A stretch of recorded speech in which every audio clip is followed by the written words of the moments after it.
Good evening, people. Um, haven't uploaded in a minute, but I had a conversation with a friend a while back ago about just Rocket League throughout history, and what I mean by that is playstyles, and I it's hard to explain, but I'll try to go into as much detail as I can. Whenever we talk and look at RLCS now, we see this fast action base. Really use all your mechanics as you can. People would consider it boring now because it's very just ping pongy. You go from one end to the other and boom boom back and forth.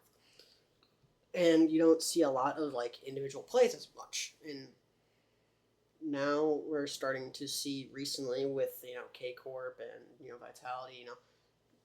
Most teams are showing team based play, and I just wanted to revisit where those ideologies and play styles came from, because now Rocket League is kind of just it's kind of like a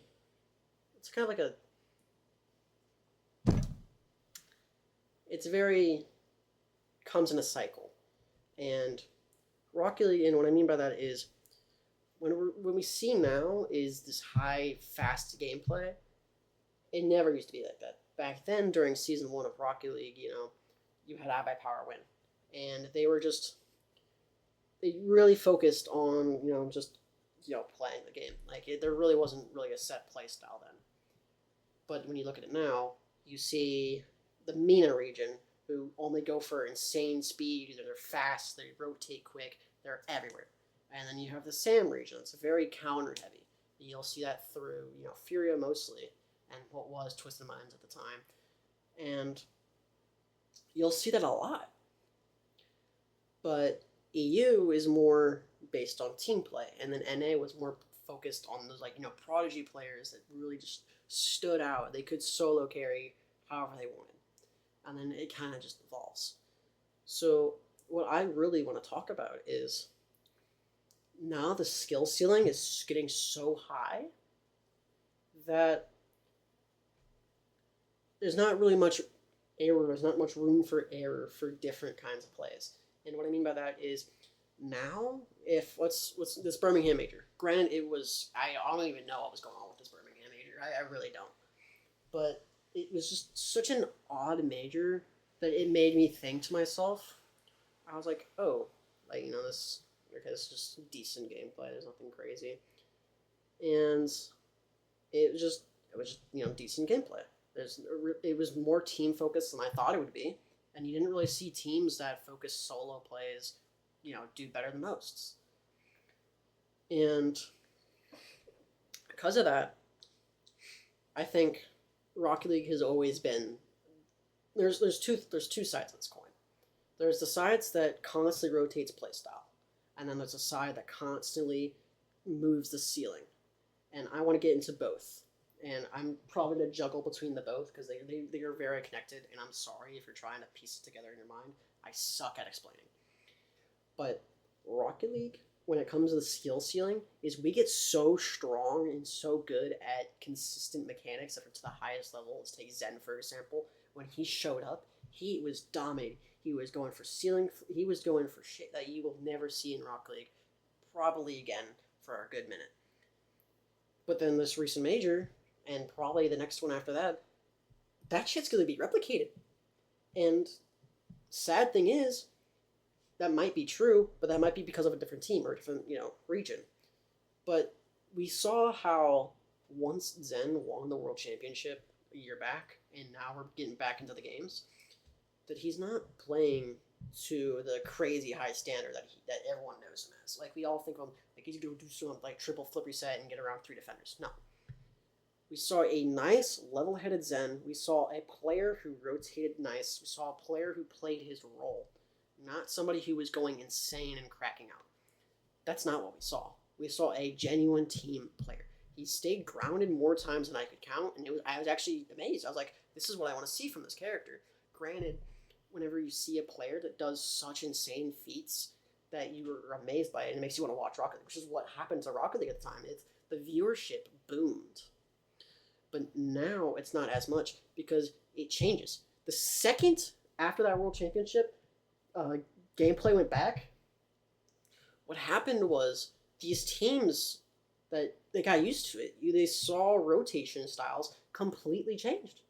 What used to be a really just kind of have a second man right on top of you that sat in that mid position, they sat further apart because in case there was a far off map slingshot, like a psycho that went to the other side, or just like a very good strong solo aerial play. But that doesn't work anymore because we've adjusted. Regions have adjusted, and I think that's really cool because it shows with these splits and world championships, it gives us enough time for those relationships with the players to completely change and how people adjust and how teams adjust. So back to what I'm saying about what happened recently at this major is Zen became slower, not slower, but he slowed his role as a big, I'm gonna show you my skill. I'm insane, We've adjusted, like the region's adjusted, everyone's adjusted. And now Vitality didn't do good this major. Some people thought they would do great, but as of recent major, K Corp was great. And then of course once this Birmingham major showed up, boom, they dominated. I wasn't even surprised. I'm a big fan of. I've always been a big fan of Drally since Drally was just a once player, and I actually at one point played against Drally a good amount when I had played in EU. I wasn't in EU. I had switched from NA servers to EU servers because why not? I was a weird kid back then. But I'd play him sometimes, and it would be fun because it was something that felt close to my playstyle, and I honestly replicate the same playstyle. But now looking at it, bro is a completely different man. And these regions, like, they differ. So when I'm looking at these players, and now we see a new shift, and now the ceiling for what was Zen has come up here. It's back up. And now everyone needs to catch back up, not because K-Corp went insane, because they focused over strategy. They focused over better play. I'm very proud of Farah, because the way his team works, the way he gets these teams to work is just phenomenal. He is genuinely a great coach, and I cannot be more proud. But people are like, I saw somewhere online that people are like, K-Corp's team doesn't have gaps. Or, like, where are the gaps? Like, K-Corp, they are beatable. And I don't really want to toot my own horn now. I was going to make another video on this, but I kind of molded that playstyle way before that playstyle was even thought of. This was a thought back in early 2018, 2019, when I started playing Rocket League back up again. I got hacked and then, started playing again. But always thought of a playstyle that really focused around being quick and being able to set up your teammate for a double play, passing, still being aggressive and still just being in your opponent's face. But at the time, the skill ceiling wasn't high enough for that. And now that skill ceiling has shot up. And because of that success of the skill ceiling, I see Farah, I see Vitality. Those two teams, both run by the same coach, just booms. They are just great teams now. And it's insane. I love it. And I really want to bring back that skill ceiling. I don't want to not bring it back, not bring it down. But I want to talk about that ceiling. Because whenever Zen was in play, the skill ceiling, which was right here, came here.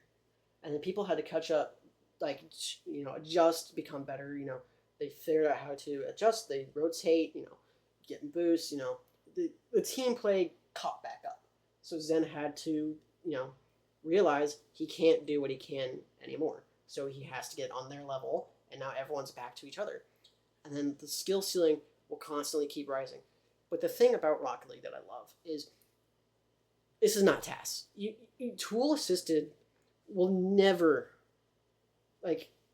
whenever we see tool assisted, crazy ass plays on Instagram or Twitter, we'll never see players like that. Never. But the skill ceiling for consistency and decisions will eventually cap. And what I mean by that is it always finds a way to cap up at a top. As in, everyone's so consistent on the ball and does exactly what they want to do on ball and on ground. That at that point it then becomes a game of strategy. And whenever that deck happens, which I doubt it will, but if it does happen, it will possibly win Rocket League Peaks. And I it is just something the most intriguing thing to me. And I want to bring to the point of regions. Okay, this is the second part of the skills. So this is the skill ceiling, and now I'm talking about the regions. When we look at regions, regions have always been just different. They're different. Back then, let's say around season 2 Rocket League. Season 2 Rocket League became more strategy based. You really can feel it. And then season 3 felt more strategy based. They felt slow, not slower, but they felt more solid. Like they weren't truly trying to force anything. Rocket League and NA was still kind of forced. Like they were just trying to play fast. They're trying to keep up. Eventually, we got to the point towards season 6 where the regions kind of didn't flip flop because we saw C9's success with the insane levels of mechanics. That's what became NA, is mechanics and able to flow. It just came not like a speed team like Mina, but they were just able to flow and just keep that aggression. And then as time went on, these regions have their own playstyle. And it's very fun to me whenever I see those regions, I see regions switch playstyles. It is the most funny thing to me, but I love it.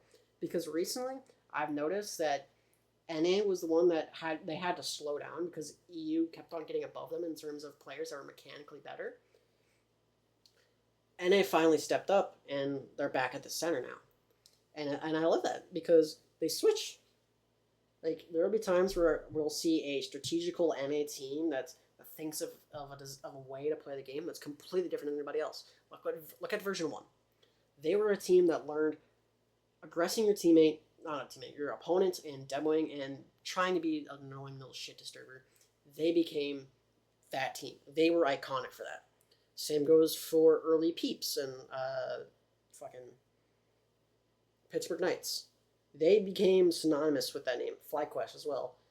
Those teams became iconic to that playstyle.